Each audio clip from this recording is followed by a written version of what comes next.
Good evening, everybody. Welcome to another episode of Uncommon Sense with Jose Negro.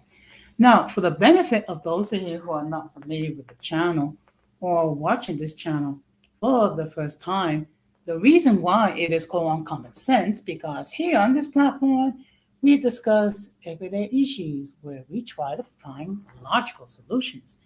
But not everyone uses logic. So for that reason, it is called Uncommon Sense. I want to let everybody know that I'm currently live on YouTube, Facebook, Twitter, and Twitch. And I see we have some activity on the chat. Good evening, Denise. Que Dios te bendiga. Yes, you are. You are the first one here. Okay, and we also have the presence of Don Armando. Okay. And good evening, Malala Van God. Thank you, all of you, for stopping by.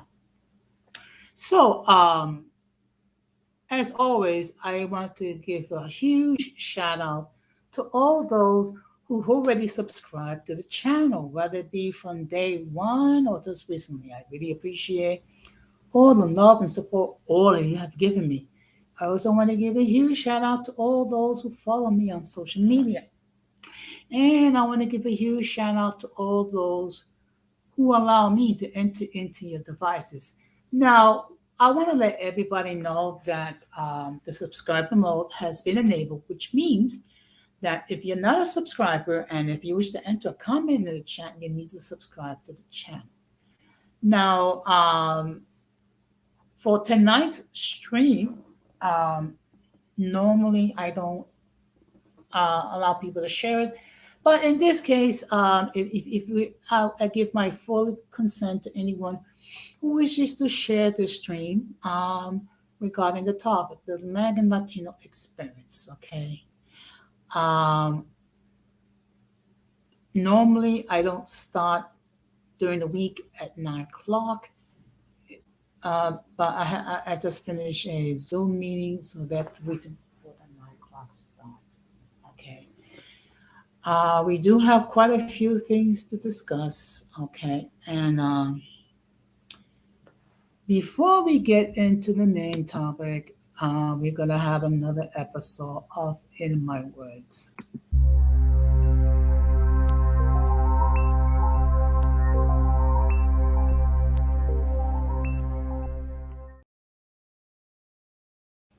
Okay.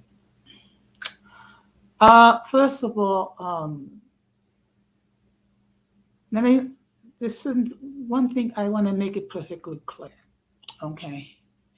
Now I get it that people have beefs with other people, okay? And what people do on their platforms, whether it be on YouTube, Rumble, Twitter, or TikTok, they can say whatever they wish. They can go on and say whatever they want regarding the people they're having beefs with. When it comes to this platform, I expect everyone, and I repeat everyone, to put those beefs at the door. Okay. First of all, this is meant to be a safe space for everyone to share their point of view. Now, I understand there may be times where there might be people that you have beefs with, and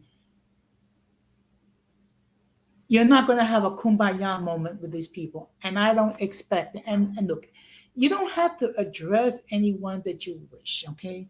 There are other people that you can address in the chat or on the panel, or if it just make it easier, just address me, okay? But this going back and forth, whatever, it's like it's getting a little old, okay? I don't expect people to resolve the issues here. I mean, that I'll leave up to them. How they conduct their platforms, that's totally up to them. I don't police what they do. I expect the same courtesy. All I ask is when you would come here, if you have a beef with someone, just leave it at the door. There's no need. Okay, there's no need. Believe me, you'll have plenty of opportunities to address whatever beeps that you have with those on your own platform, not here, not here. And I will ask that you please respect my wish, that you will please respect my request not to bring your beeps here. Okay. In regards to Zacharias and last interchange that he had, let me make this perfectly clear. He came on my platform not to have a discussion, but to have an argument with me. In my estimation, I exhibit control. I allow him an opportunity to speak. However, he wanted to out talk me. I don't permit that. Okay. So for that reason, he's been banned again. Okay. Now I don't know if he's going on his podcast with his rhetoric against me. Let him, let him, because look, at this stage, I don't care, really. Okay, and this is going to be the hopefully this will be the last time that I will be addressing um, this topic because I have more important things to discuss. I do want to let people know that I will be doing a stream on Friday night, and it's going to be a late stream under the topic "The Stupidity Continues." Um, Basically, what's going to be about? It's going to be basically my reaction to people acting foolish on social media. It seems to be there's never an ending supply of people acting foolish. And when I mean foolish, I'm referring to both male and female. So I don't want, for any shape or form, thinking that I'm attacking either gender. Okay, we have people from both genders who are capable of doing great and wonderful things, and they have done so. And unfortunately, we have people on these social media platforms that do stupid things. So I just want to make that perfectly clear. Now, with all that out of the way, we're going to get into the main topic.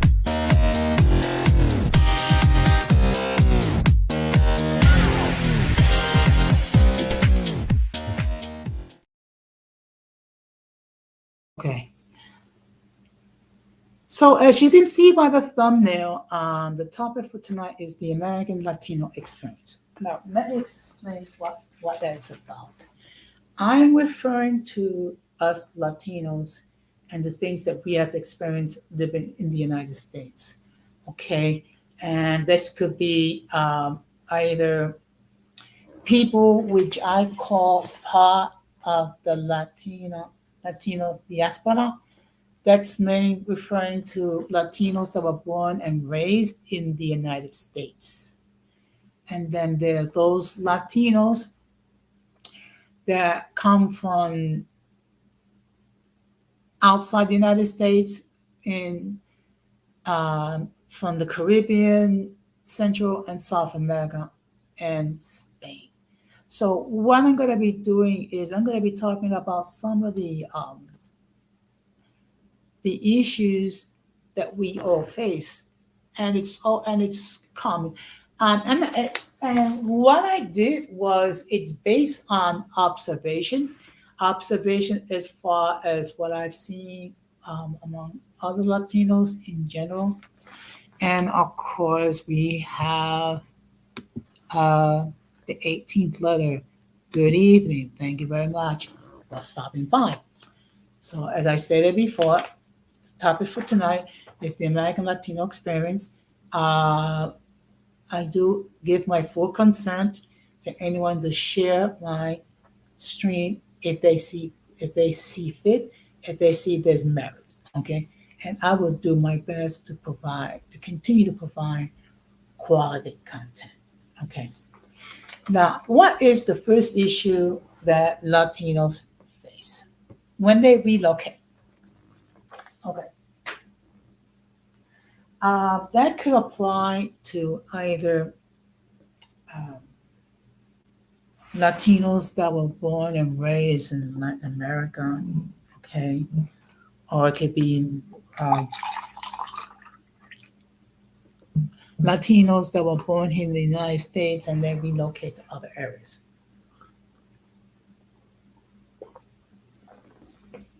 We know for a fact that New York is not the only enclave where Latinos live or Puerto Ricans live. Okay? We have Latinos all over the country. We have in the South, we have in the, okay, we have in the North, we have in the Midwest, we have in the Southwest, we have in California. Okay, I mean, what some of the cities where you have large Latino populations, you have like New York, Philadelphia, Chicago, uh, Washington D.C., Manassas, Boston, cities in Connecticut, cities in New Jersey, uh, that you and depending uh, what area you see Latinos from different parts of Latin America. In some areas, you have a large Puerto Rican contingent. In other areas, you have a large Mexican contingent.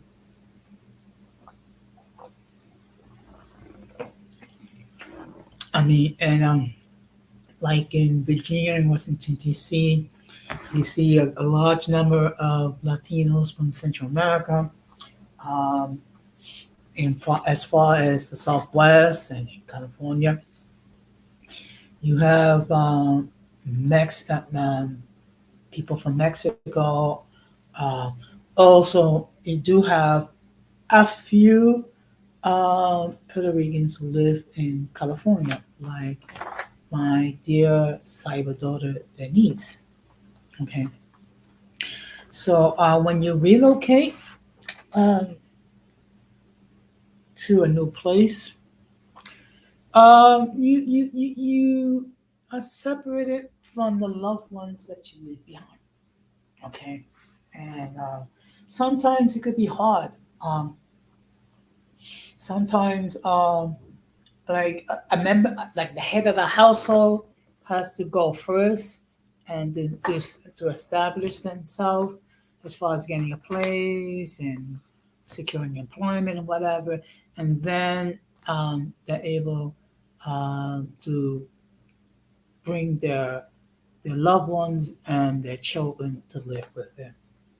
Okay, so that's one of the issues that Latinos face. Of course, the other one is separation from loved ones. Okay, and that could be siblings, parents, grandparents, uncles, aunts, cousins, and what have you. And one thing about I can say about Latinos in general, we're very family oriented.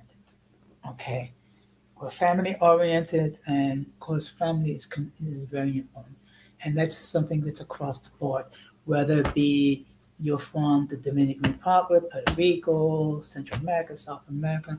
Family is extremely important.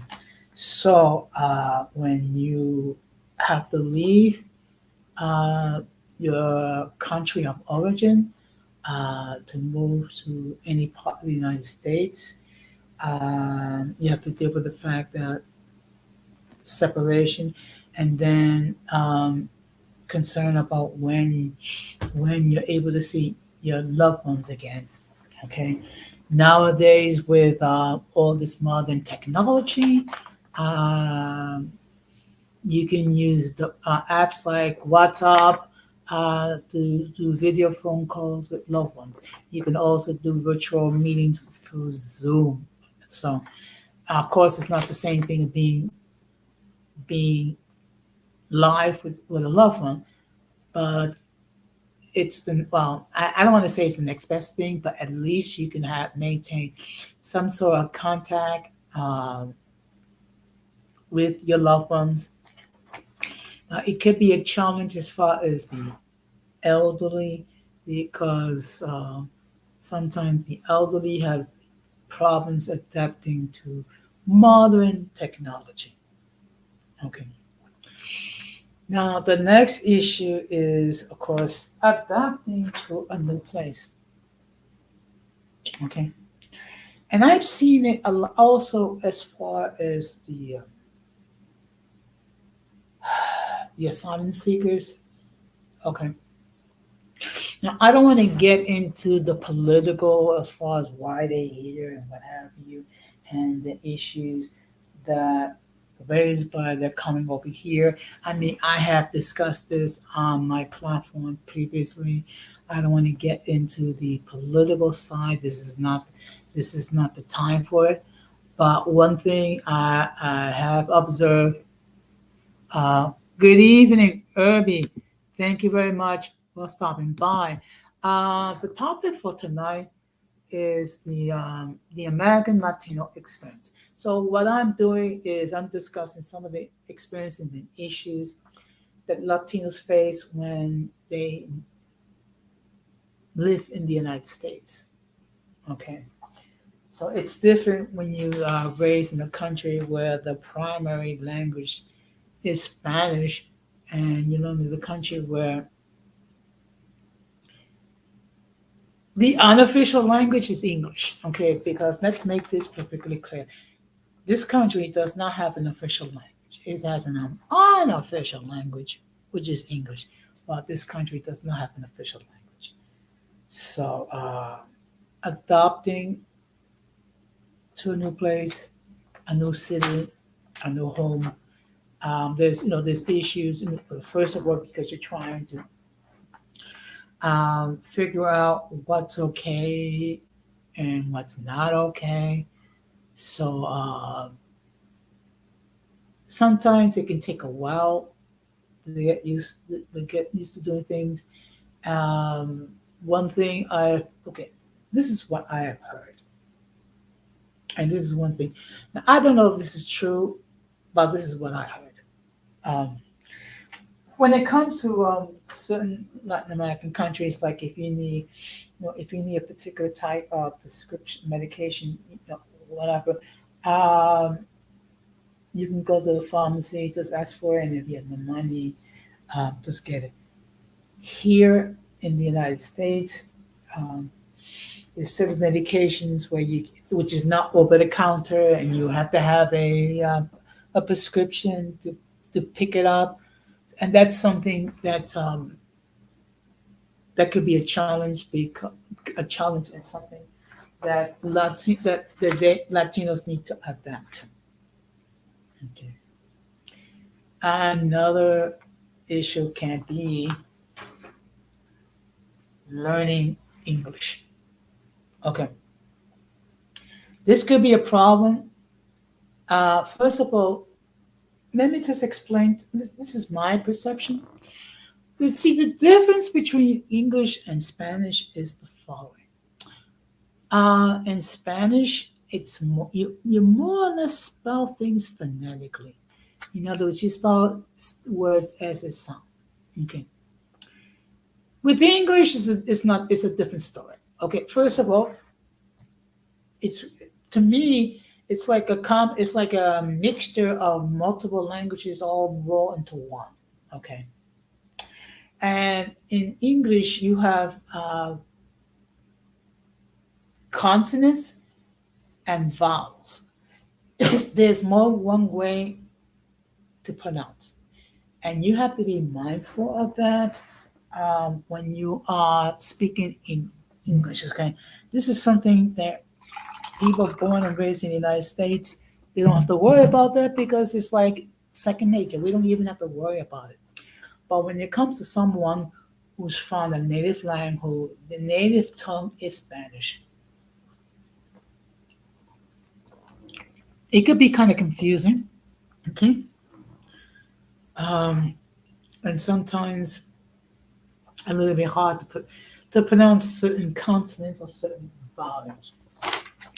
It doesn't mean that they're not intelligent. It's just that it takes a while, and sometimes people may be reluctant to speak English because they don't feel comfortable. Okay. So the next thing is experience that people need to deal with is adapting the customs. Okay. Like I'll give you a perfect example. Um, Here in the United States, we observe Christmas on December the 25th. Also, that's a time when we exchange gifts um, to each other. Okay. In Latin American countries, okay, December the 24th, what that is, that's referred to in Spanish, La Noche Buena, the good, which translate to the good night. Um, so what is December the 24th? That's a time for family to get together, eat a big meal, okay, and they may attend church services, okay, or midnight mass. Well, actually, it's midnight mass is no longer midnight mass, but Christmas Eve services, okay. And then we have a holiday, which is the Feast of the Epiphany, which is on January the 6th, or as we call it in Spanish, El Día de los Reyes Magos, Three Kings Day, okay. That's when the wise men came bearing gifts to the baby Jesus. Okay. So so that's a time for exchanging gifts on January the 6th. So that's some the differences as far as customs concerned. Of course, here we have sweet 16s for the ladies, and then for us, we have a thing called quinceañera. That's when a girl celebrates her 15th birthday, and it's kind of like her official coming out into society, where she's becoming a young lady. Okay. Good evening, Kesha. Thank you very much for stopping by. The topic for tonight is the American Latino experience. So basically, what I'm doing, I'm just dealing with some of the things that we as Latinos need to face, okay? And that's applicable to be either if you are a Latino like myself that was born and raised in the United States, or a Latino that was born and raised in Latin America, whether it be um, the Caribbean, whether it be Central America or South America. So I'm just sharing, and again, it's based on observations that I've seen um, in my lifetime. Okay, let's keep it real. I'm 60. I'm gonna be 61 years old next month, so basically, I'm old as Methuselah. Also, before I continue, the link has been pinned. If anyone wishes to hit the link and join the panel, they can do so. Okay. Let's see what's this. Okay, I'm probably Latina. I'm 23. You may be. You may be. I don't know. You would know better than that. So basically, the only one that's not allowed to hit the link is Zacharias, but otherwise everybody else. Okay. So and of course there are other there are other customs and things of that nature. So one of the issues it could be um, trying to maintain those customs. Um, that could be that could be a challenge, particularly when you get past the first generation and the second generation. And one thing I've noticed, at least as far as my family is concerned, I don't know how it is in other families. Um, With my siblings in my generation, we more or less have at least maintained some of the customs that we got from our parents. We have at least somewhat a command of Spanish, so at least we can maintain a relatively um, adult conversation in Spanish. And we have some history we have some knowledge regarding our customs and beliefs and what have you. When it comes to our nephews and nieces, after that, they come more Americanized, okay, and then they start to lose some of the customs that we were raised in, and also the ability to speak Spanish, okay. Um,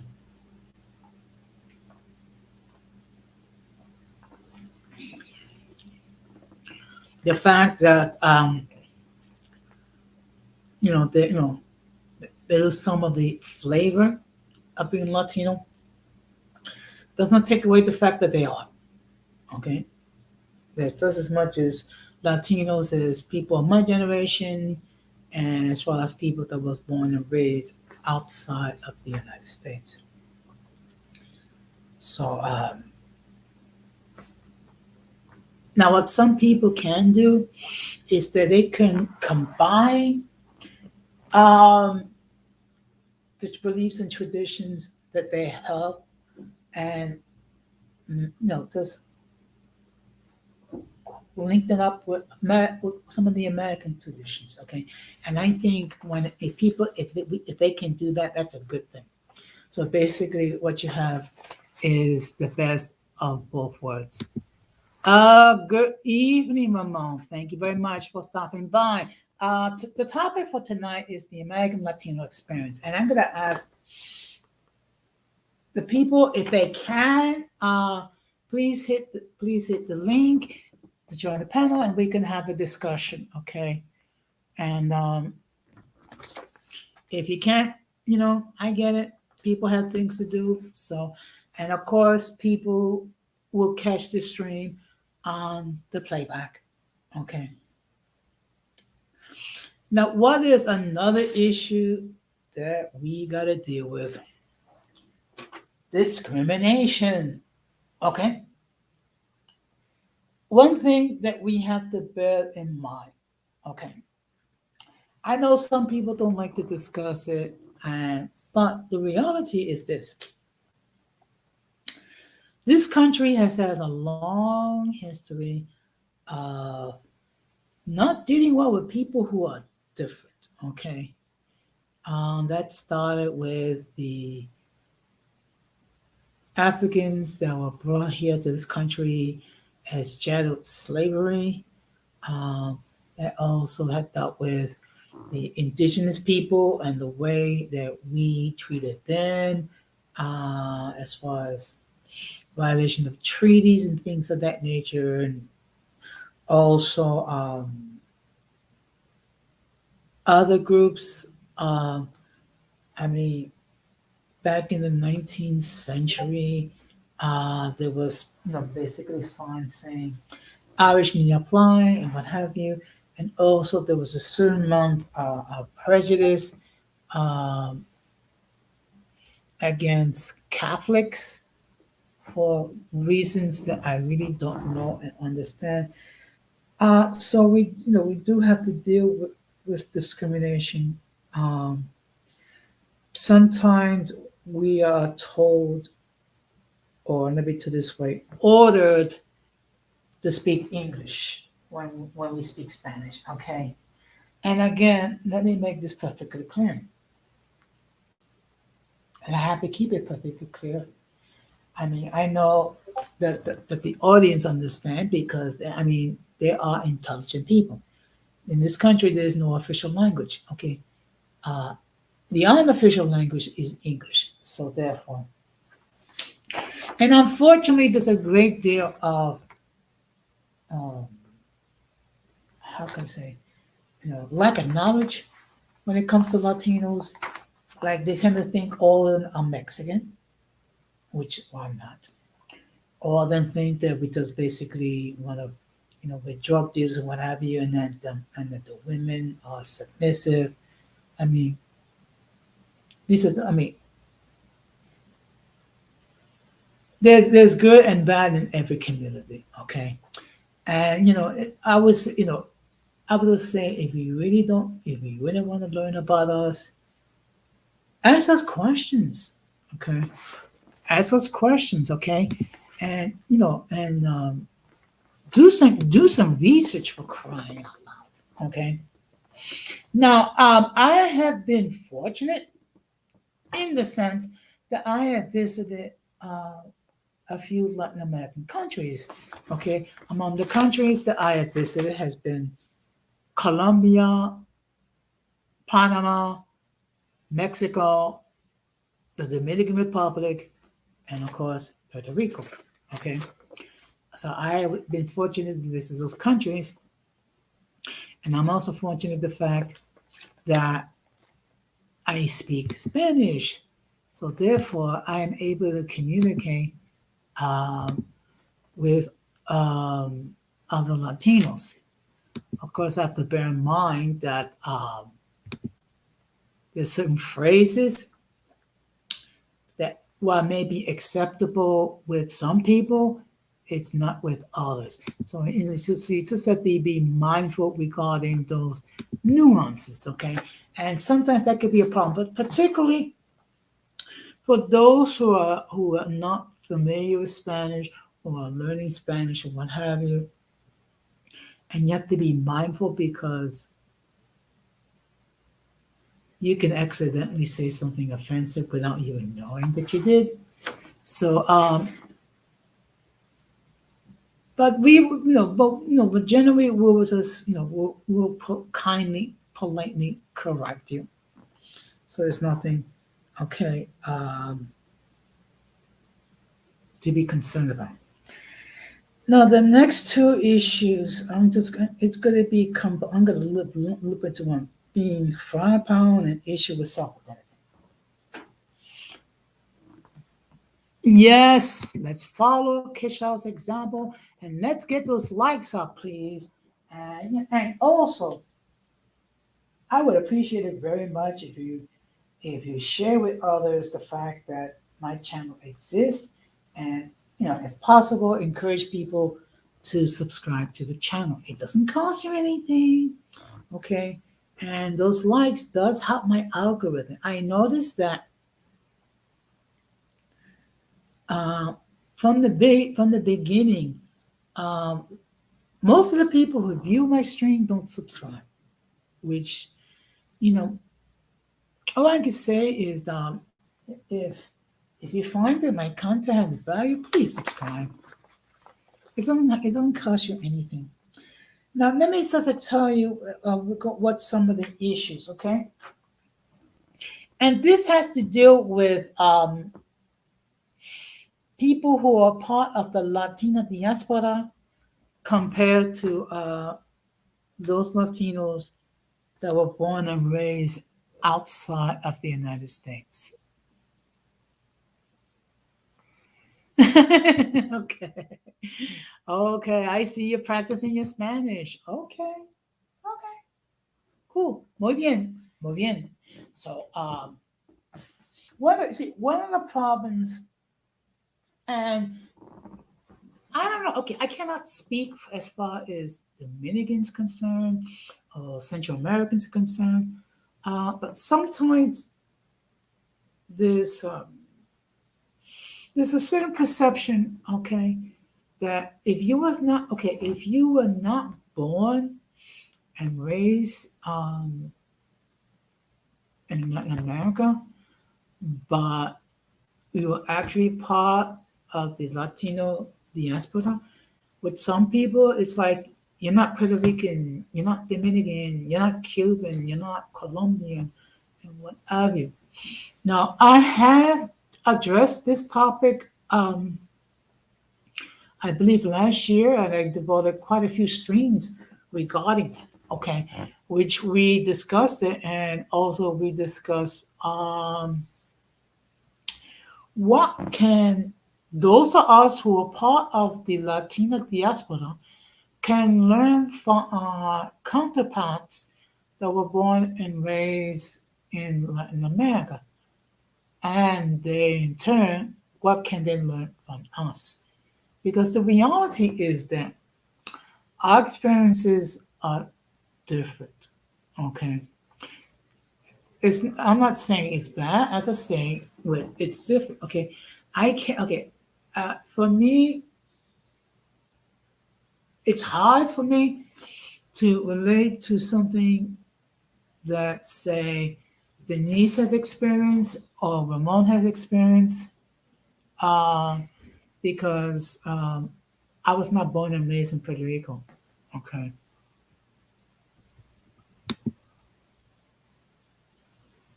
Ah, sí, sí, sí, sí. Entonces, tu cumpleaños es el 14 de mayo. Me alegro. Mi cumpleaños es el 7 de octubre, para que lo sepa. She was just sharing, Kesha was just sharing with us that her birthday is May the 14th. And I intend to say, well, my birthday is October the 7th. So, I don't know. I'm probably going to do a short stream on my birthday. Okay. But some, but you know what? I think the part of part of the problem that when it comes to Latinos that were born and raised in the United States, and Latinos that were born and raised in whether it be in Latin America, is that we perceive things differently. Okay, um, here it's more of a when you compare it to Latinos that were born and raised outside the United States. This is very like a very rush, hush, hush, rush society, and everything is like everything has to be done like yesterday. So it can take some time for them to understand that and appreciate that. And sometimes it's hard for us to understand why, when it comes to time, they seem to be more laid back than we are. It has to do with their perceptions. Okay, they don't have the same perceptions that we have, and that's something that we all need to understand. Not just us that was born and raised in the mainland, but also those who raised in their countries of origin. So, but some of us have been able to link up and with our counterparts from Latin America because they ask questions, and then some of them try to develop some of the customs that they have from Latin America. So that could be issues, and also another issue regarding self identity is that are you American or are you Latino? Okay. The way I answer that question is that I am a Latino born and raised in the United States. That's how I define myself. Okay. I am Latino, born and raised in the United States. I am what's called a Nuyorican. Basically, a Nuyorican is someone whose parents are from Puerto Rico, who was born and raised in New York. So, another issue that we do is sometimes we can feel homesick. I mean, look, whether you be from the Dominican Republic, whether you be from Colombia, whether you be from Costa Rica, Peru, and Argentina, Mexico, There's certain things that that you're used to when you're living in those countries, uh, and sometimes you can feel lonely, particularly if you're talking about parents that you haven't seen in a while. Again, there's such things as WhatsApp, WhatsApp app to where you can do video calls with loved ones, and it's also Zoom, but it's not the same thing. Okay, so that could be understandable. Um, when you miss loved ones, whatever, and you do try um, to have some sort of maintain some sort of close bond with them, and sometimes you're able to go visit. Then particularly during the holidays, I know a lot of people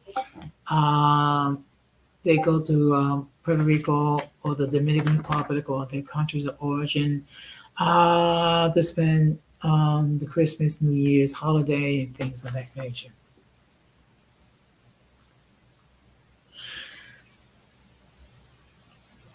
Well, and of course, another issue is trying to maintain customs. Okay, I think the key is to be mindful of who you are and accept who you are. Okay, like for example, I'm part of a culture that's rich. Okay, and I recently learned a lot of things regarding us Puerto Ricans, whether it be Puerto Ricans that were born and raised here in the mainland or born and raised on the island. Okay. Another issue is avoiding negative influences. Okay. Um, what do I mean by that? Um, Sometimes that the people that we associate with try to steer us into um, customs and beliefs which are not very productive. Okay. And it takes a great deal of discipline um, to avoid those negative influences, whether it be the joke culture or the thug culture or whatever, or radical feminism and things of that nature. So that could be a challenge. Okay. Another issue is constantly being told to go home. Okay, and then you have okay, you have certain groups that have prejudices against Latinos. Why? I don't know. It could be maybe they got hurt by a Latino. It could be they dated a Latino. It could be they had an argument, and then what they do is they projected to think all of us is the same way. Now, let me make this perfectly clear, and again, I have to make this perfectly clear. Again, there is good and bad in every group.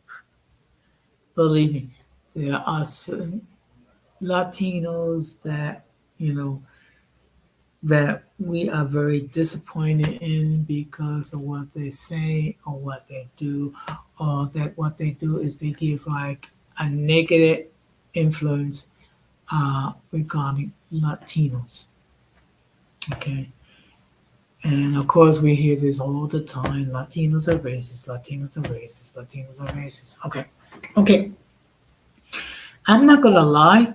There are Latinos that are racist, but then again, there are Latinos, there are people in every group who are racist. Okay. But for the most part, we embrace everybody. We do. We embrace everybody. Okay. And we welcome everybody, particularly, particularly when it comes to like socializing, when it comes to parties and things of that nature. I mean, hey, I remember. My mom, when she was alive, how the people in the neighborhood love her, and how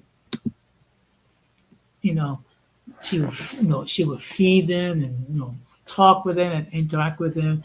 So when my mother passed away, they in a sense lost um, a mother as well, because she was very warm and embracing with everyone, particularly in her later years.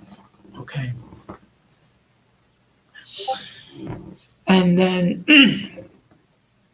of course another issue is losing touch with their loved ones. Okay, that's something. It is a challenge. Okay, it's a little easier now because we have Zoom, uh, we have WhatsApp, we can do video calls and things of that nature.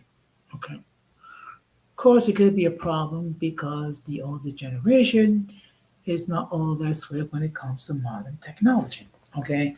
I know my mom had a hard time dealing with her smartphone and what have you. And so, you have to be patient when it comes to dealing with modern technology with the elderly. Okay, I can understand it now that I'm in my 60s. So, but there's a couple more things that are issues that we need to address, and then again, if anyone wishes to join the panel, by all means, do so. If anyone has any further comments, they can do so as well. If there's no further comments, what have you, then I'll start to wrap this up. Okay. Now, the last issue that we deal with is basically being ourselves. Okay.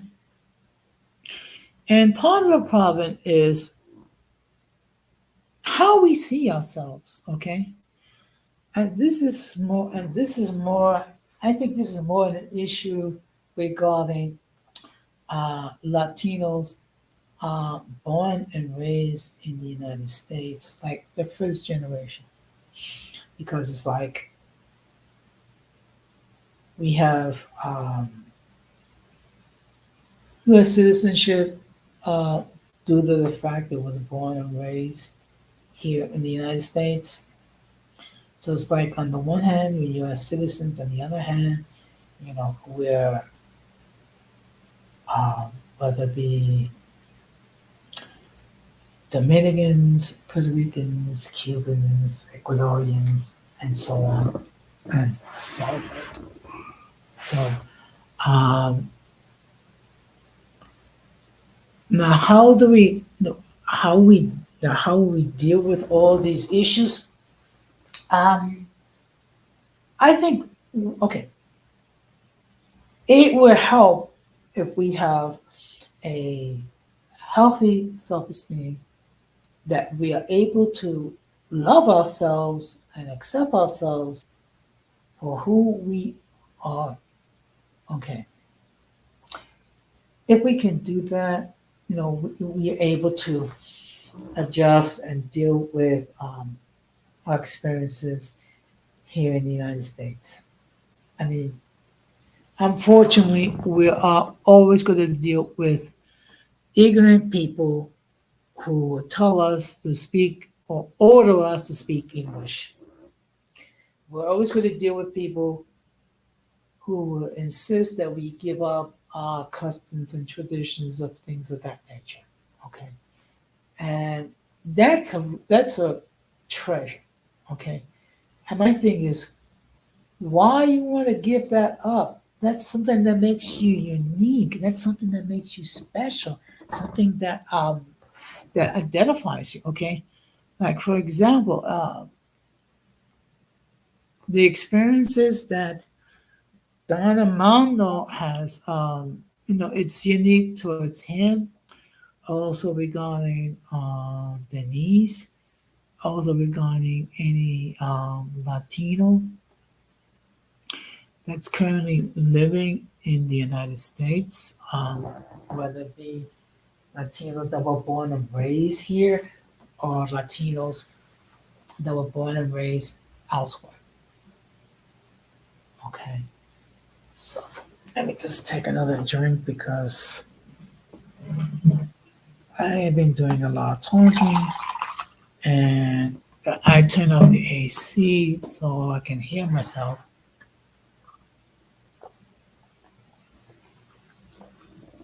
Okay. So what is my take? Um, we all have our experiences. We all have difficulties at times. But the main thing is this: be true to yourself. Okay, be true to yourself. Embrace what is great about the culture here in the United States, and embrace regarding what makes you unique, what makes you special. Whether you be a Latino um, that was born, no, that's no culture is from the Caribbean, whether it be a Latino whose culture comes from Central America or South America. Okay, so okay, so I see you're enjoying. Okay, um, now one thing I noticed, at least as far as some Latin American countries, okay, um, they eat breakfast, the big meal's lunch, and then dinner is more like a lighter meal. If there's any Latinos here in the clouds and the chat, if they wish to opine about that, um, it'll be great. So, and again, as I stated before, the link to join the panel has been pinned. So, if you wish to join the panel, you can do so. If not, okay, I understand. And if there's no further comments, I'll start to wrap this up.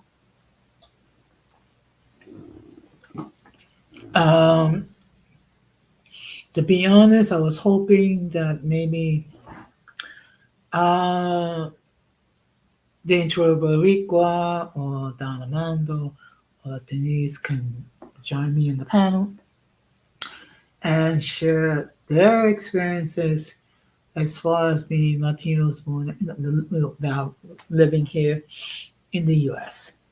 But you know what? It's okay. It's okay. So what I'm gonna do is I'm gonna talk. Okay, what I'm gonna do is like I said before. This Friday I'm gonna be doing another stream. Okay, with the topic "The Stupidity Continues." Basically, it's gonna be like a reaction video. Oh, actually, it's gonna be reactions. Now I see you have a guest. So the views of those who appear on the panel are not necessarily those of the host of the channel. Any attempt to copy the material without the consent of the host is prohibited. By appearing on the call, you waive your rights to your image. Some of the views that people at home may be considered offensive to some viewers. If you do not like the content, you can block the channel. And now we're going to bring in. Hey, good Good. evening, Don Jose. How you doing? All right, how you doing tonight? I'm actually doing okay, just relaxing and everything. Yeah. So, sorry, yeah, sorry, but I'm going into because of background noise.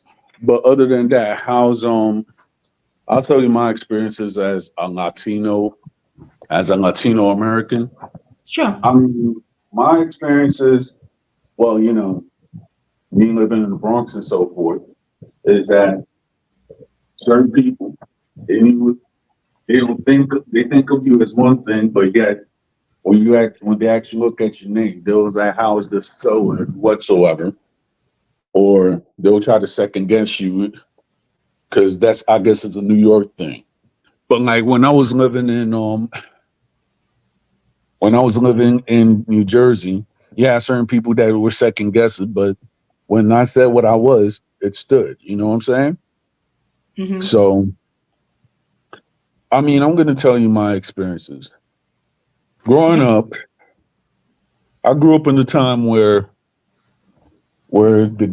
the gangs in New York was actually that there was one gang in particular or street organization that was actually targeting Latinos.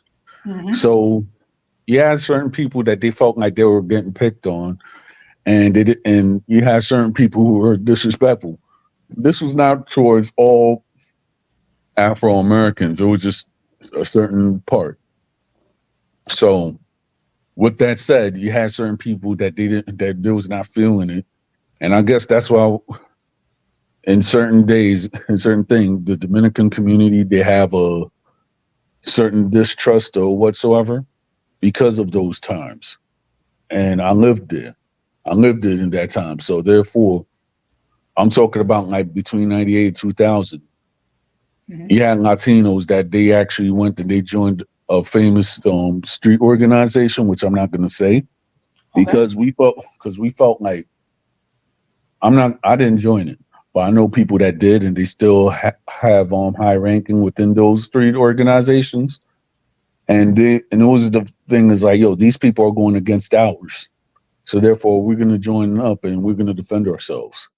And that's what was the common goal at that time frame. I'm talking about like 98 till maybe 2000, 2003, right? Yes. And then after a while, after I guess my own people from my own generation were getting locked up for whatsoever the charges were, you had a new generation that came up, and that's why we actually have these beefs to this day between young Dominicans. And it was now, and even though that Dominicans we could still come together and everything, but Mhm. a lot of these quote unquote Dominican freedom fighters or whatsoever, like on the web and everything, they're not Yes. highlighting the stuff that actually goes on in the hood, on why certain people, on why they're not preventing, on how young Dominicans are coming to this country. Then you want to try to label them as criminals and everything like that, but yet you're actually preventing. You're not even preventing your brother fighting another brother in a foreign land. So it's just a lot of variables that I'm seeing and everything. So I just be out of the mix and stuff. And my wife, her upbringing was sheltered, and mine's wasn't. Even though I Hmm. went out with my pops and everything like that, and I was basically a street. I was basically in the streets, even though I was living with my mom's. But I was still in the mix. Meaning beefs, problems, whatever you think of, I was in the mix. Even though I was working, I was still in the mix. And it's even to the point that you have certain people that they think that, oh yeah, you're this and that just because of the way you dress and such, but yet they don't know your intelligence. They don't know who your family is.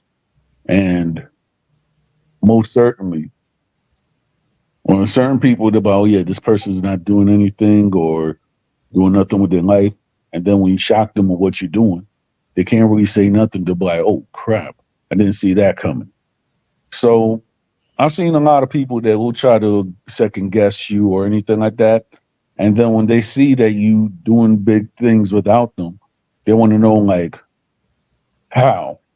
So it's just that I'm just basing off my experiences in as a Latino American. And since Hmm. I'm 40 years old right now, I actually got into a lot of fights when I was from 13 to in my mid 20s or such, because you have certain people that they just want to do certain stuff. Yes. And in my era or whatever, you had certain people that they was trying to pick on Dominicans.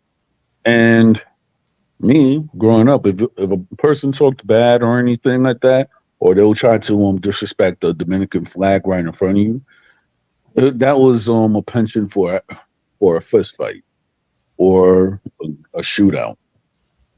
I mean, there was a guy that went up and disrespected me, and I knocked him out.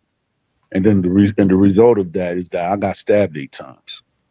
But Uh-huh. before I got stabbed 8 times, I knocked him out because he was talking disrespectful about my Dominican people. So certain people could try to say whatever about me. You don't know me. 9 times out of 10, you never been through the crap that I've been through. Uh-huh. And for all these internet trolls and everything that could try to tell me who I am or whatsoever, 9 times out of 10, you will never be in my hood. You don't know where I've been at. You don't know the respect that people have. And then on top of it, you could try to paint the narrative of, oh, certain people got along and everything like that, and they were brothers. If that's the case, how come certain people still went up and they got at it? I'm talking about the mid 90s and early 2000s. And you still have certain people that have like a racist sentiment within the Latino collective against Dominicans. Mm-hmm. It's even to the point like politicians like Nydia Velasquez, she was actually trying to make a law like maybe around 2002, 2003 that was trying to stop Dominicans on the amount of money they could send to their relatives through the Dominican Republic via New York. So it's like there's a lot of classism, and you got a lot of people that have like the old mindset, and then Mm-hmm. you have certain people that I guess they know now about the Spanish caste system, and they want to bring back. And you see certain people that they want to actually bring that Spanish caste system back to light, so therefore they can make their lives better. When the fact is, the younger generation is not taking it anymore. Um, I remember growing up as a kid. Um, I have heard that there was like a lot of issues between Puerto Ricans and Dominicans. I don't know if you ever heard anything about that. Yeah. I was, I mean, what makes you think that might have been the issue? All right. What happened was is that during like the 1950s and 60s, right? The Yes. first issues, believe it or not, was between the Cubans and the Puerto Ricans. Hmm. So how that came about is that Cubans at a time in New York was actually the majority population, right? Uh-huh. So of Latinos, and they actually owned what is now known as El Diario. Now the Cubans at that time was super racist. I remember because my mother told me when she went to El Diario, this was like maybe around 1968, and she wanted to work at the newspaper. The owner was like, I don't want no black woman." Disregarding the fact that my mother is Afro Dominican, was Afro Dominican. There was like, oh, we don't want no black woman in our newspaper. So the day that my mom Dukes told me that, I stopped reading El Diario as far as to find out what is new and up and coming within the Latino community. So and then it was not only as far as New York, it was New Jersey too, because some Cubans, there was like, okay, the white Cubans, if I say, they they actually thought that of themselves as higher and more educated than some Puerto Ricans. And then the Afro-Cubans and the Puerto Ricans, that they actually have similar religious practices, which I'm not going to go say what it is. Not all Puerto Ricans, just some. They actually intermingled. They actually have offspring, and some of the people who are Cuban exiles, and some people who are Puerto Rican who are of lighter skin tone, they actually made children also.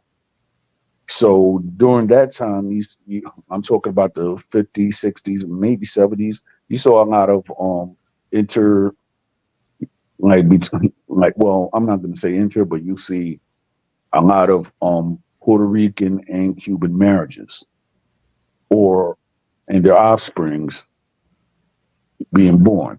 One of the offsprings, which a lot of people do not know, because he is just typecast as just a Puerto Rican, is Fat Joe, because Fat Joe is actually Puerto Rican and Cuban. So I guess he's an offspring of that generation. So, like around the 1960s and 70s, that's when most Dominicans, like after 1965, they started coming into the country. Before that, you had some Dominicans that actually lived in New York because they were anti Trujillo, or some who were actually employed by Latino American record companies, and they did shows in New York, and then they went back to the Dominican Republic. I'm talking about the 1950s and 60s. One of the Mhm. progenitors, as far as a Dominican, and he is considered the father of salsa, is Johnny Pacheco, who is Dominican, and he actually came to New York like around 1946, Juilliard trained and everything. So during that time, my aunt, she came to New York in 1957. In 1959, she married a man that would be considered white passing or ADOS, or I guess Creole multi generational mix, or whatever title that they have. And they had a happy marriage until 1986 when he passed away. So with that time, yeah, I'm just going off the stuff that my mother and people in my family told me. You had certain people that did not like Dominicans, because you had certain Dominicans that actually came to this country. There was actually the cream of the crop, if I'm to say. They're educated. They actually knew the Spanish language and such. But then the thing is, though, some people did not know English. But people within my mother's the community, which is called los Cocolos, or Cocolos Ingles, when they came to this country, even though some of them might have been of darker skin and everything, they knew the language. So therefore, some of the people who had that ancestry, Cocolo Ingles, they actually had jobs in. Some of them were doctors in the United States, because they knew how to intermingle between the English and the Spanish. This is what this is what certain people don't understand. You had certain people that actually worked in medical fields, and you had certain people that they even still working to this day. When they came to this country, they didn't need those English programs because they already knew English. My uncle was one of them. He was a mechanic, from what people have told me. And I had another uncle who was a mechanic before he passed away, and he retired. I guess either it was Avis or some other rental car company. So therefore, people within that collective, like the Dominicans that spoke English, had like a higher advantage to some Dominicans that just came to the country and then they start learning the language or being educated in school. Now, when it came to school, you had certain Puerto Ricans that they wanted to try to pick on the newly Dominican immigrants, or the Dominicans who were born in New York, they want to try to pick with them. And then that's where the rivalry, I guess, exists to this day. And certain people will actually try to stereotype Dominicans or try to say something bad about Dominicans because of the interactions that they had or whatsoever. So when I and you know that neighborhood where you're living at right now, I live in north of it, which is called Soundview. At that time, you had some Puerto Ricans that they did not like Dominicans at all. They'll try to pick on Dominicans, but then you had some Dominicans that fought back, and there was with and this is with I don't want to curse right here, but I'm just gonna say there was with the shits, meaning that, oh, you're gonna do this to me? Okay, we're gonna go and get you. So you have a lot of people who were trying to pick on Dominicans. Their parents was actually doing were having street beef due to the sale of narcotics and everything. Because certain people they used to move the narcotics together, some people didn't. And then because of ethnic pride, that's why you see a lot of I guess during that time, the beef that was actually occurring between Dominicans and Puerto Ricans. Not all Dominicans and Puerto Ricans, just between the first generation Puerto Ricans who were born in the United States and the recent arrival Dominicans who are actually coming into the country and their children. Right now, I'm not going to go around and say anything because you still have certain people of the older generation that still actually harbor a hatred or distrust against Dominicans and is actually seeped down to their kids. But then certain people they don't they don't follow what their family says and they might even marry a Dominican. And certain people be like, oh, I'm going to disown you whatsoever, and certain people don't care.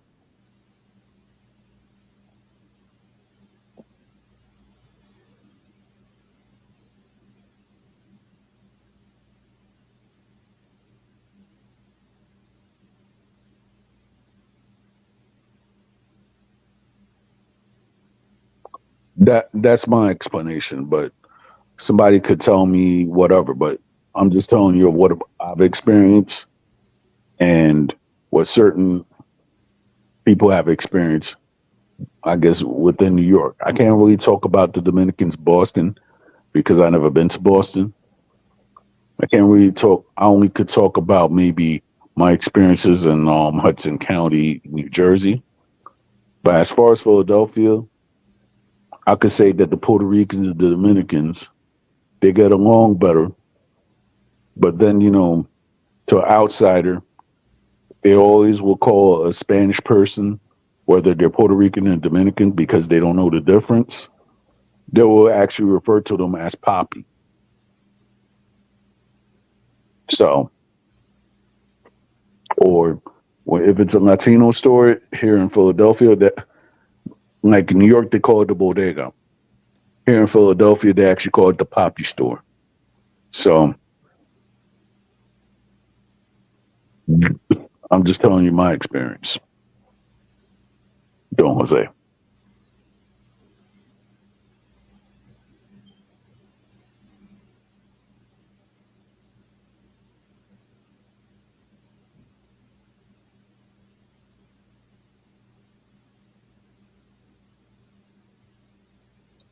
I mean, yeah, and then you had some Mexicans that were treated bad, but I guess within the generations who of immigrants that came from other places, everybody started having their respect when they started fighting back or telling people that we're not the ones to be messed with.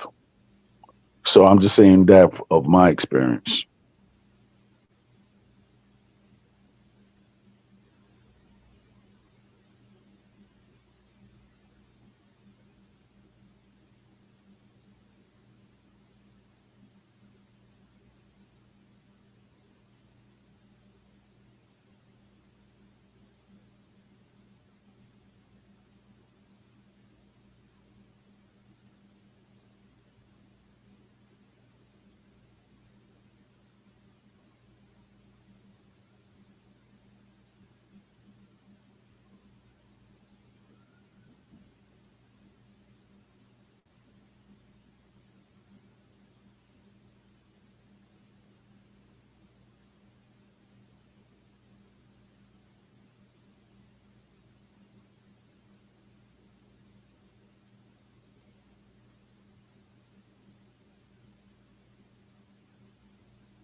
Don Jose, are you there?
Don Jose, you having technical difficulties? I'm sorry. I'm sorry. I'm sorry. I'm sorry. I, I just took a short nap. Sorry about that. But Yeah. whether you be a Latino that was born and raised in the United States, or a Latino that was born um, in Latin America, I mean, we do have. Similar experiences. Yeah, I'm about to hop off. Don Jose, it was nice having you on have being on your panel. I'm gonna try to see if I'm gonna do a panel maybe on Thursday or on Friday. So I'll let you know. Okay. I'm going to be doing a stream on Friday night around 11 o'clock. And the topic would be the stupidity continues. So basically, it's going to be a reaction video of the people who act foolishly and it's recorded on social media. And there's always seems to be an endless supply of people doing foolish things, whether it be they have arguments, whether it be what have you. So it's meant to be lighthearted and it's meant to, just to chill out. Gotcha. So Well, in that case, I'll see you later, Don Jose. okay, well, thank you very much and have a good night and be safe. You too. Okay. So at this point, what I'll do is I'll start to wrap this up by saying that whether you be a Latino that was born or raised here in the U.S. or whether be a Latino from anywhere in Latin America and you relocate to the United States, we all share similar issues. We all have similar concerns. We all share similar um, experiences. But the main thing is embrace who you are, embrace your culture, but also embrace the positive things as far as people being born and raised in the United States. Well, as always, a huge shout out to everyone on the chat and a huge shout out to everyone who will catch this on the playback and and things of that nature. And thank you, Don Amando, for hopping on. So and again, I give my permission. If you want to share this stream, by all means do so. And the fact of the matter is this: these are issues that can be overcome. As long as you're comfortable with who you are. So what I'm gonna do is, of course, I'm gonna end this you know, by saying the following: We must do what we can to minimize our contact with the intellectually and mentally challenged, because if we fail to do so, we will be infected by their stupidity and massive insanity. This has been another episode of Uncommon Sense with Jose Negron saying good night, take care, and peace.